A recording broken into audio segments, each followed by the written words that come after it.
ఇక్కడ వచ్చేసి అయితే ఈరోజు అయితే కజ్జికాయలు అయితే చేస్తున్నానండి.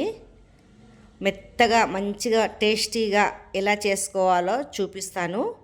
బాదాము పలుకులు అయితే తీసుకున్నానండి. ఇక్కడ కొబ్బరి, నువ్వులు ఇలా ఎలా చేస్తానో చూపిస్తానండి, చూసేయండి.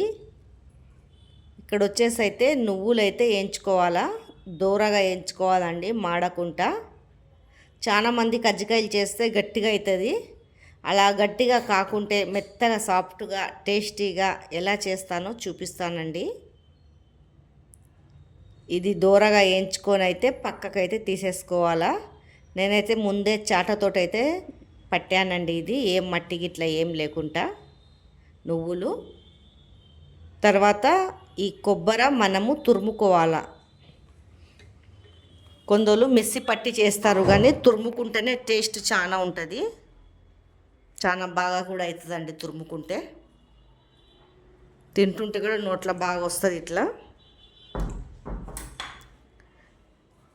ఇట్లా అయితే మొత్తం అయితే తురుముకున్నానండి నేను. తర్వాత నువ్వులు వేసుకున్నాను. ఇది కోసి పెట్టుకున్నది ఇది వేసుకున్నానండి, బాదంలు. తర్వాత మనకు రుచికి సరిపోయేంత చక్కెర, తర్వాత ఇలాచీలు దంచుకొని వేసుకున్నాను. ఇది మొత్తం మ్యాష్ చేసేయాలండి, కలిపేయాలి మొత్తము, కింద పైన మంచిగా అంతా కలిపి పెట్టుకోవాలా. దాని మసాలాలు అండి ఇది. చూడండి, నేనైతే చెంచాతోటి అయితే లేదు, చేయితోటి నీట్గా కలిపేస్తాను. మొత్తం మిక్సింగ్ అయితే కావాలి కదా, అందుకే చేయితోటి అయితే కలిపేస్తున్నానండి.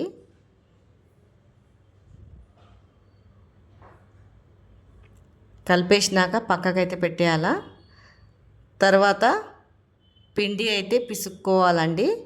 పిండిలా మనము ఆయిల్ వేసుకోవాలా, కొద్దిగా వేడి చేసి ఆయిల్ అయితే వేసుకోవాలా చల్లార్చినాక.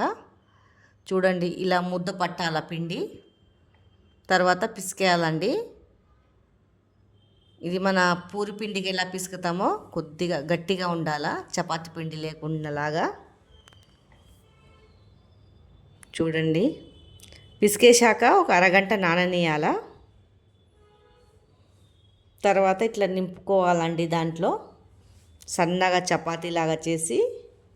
నేనైతే చేయితోటే చేస్తున్నాను, ఆ మిశ్రమంతో అయితే చేస్తలేనండి. ఎందుకంటే మిశ్రమం చిన్న చిన్నగా వస్తుంది, అలా పెద్దది వస్తలేదు. ఇట్లా పెద్ద పెద్దగా చేసుకుంటే మనిషికి ఒక 2 తిన్నా చాలా మంచిగా ఉంటుంది.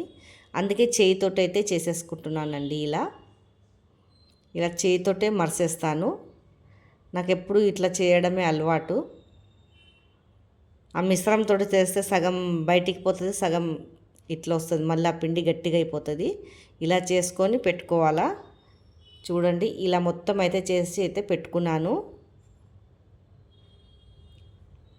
తర్వాత అయితే ఒక్కొక్కటి తీసి నూనెలో అయితే ఏం చేసుకుంటున్నాను. ఇలా చేసుకుంటే సూపర్గా ఉంటుందండి కజ్జికాయలు. టేస్ట్ కూడా బాగుంటుంది.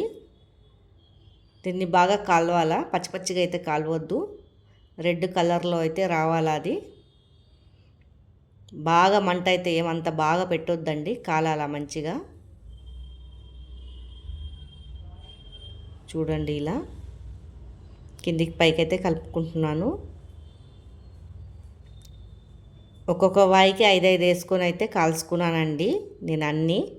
చూడండి ఎంత మంచిగా సాఫ్ట్గా అయ్యిందో. ఈ వీడియో మీకు నచ్చినట్లు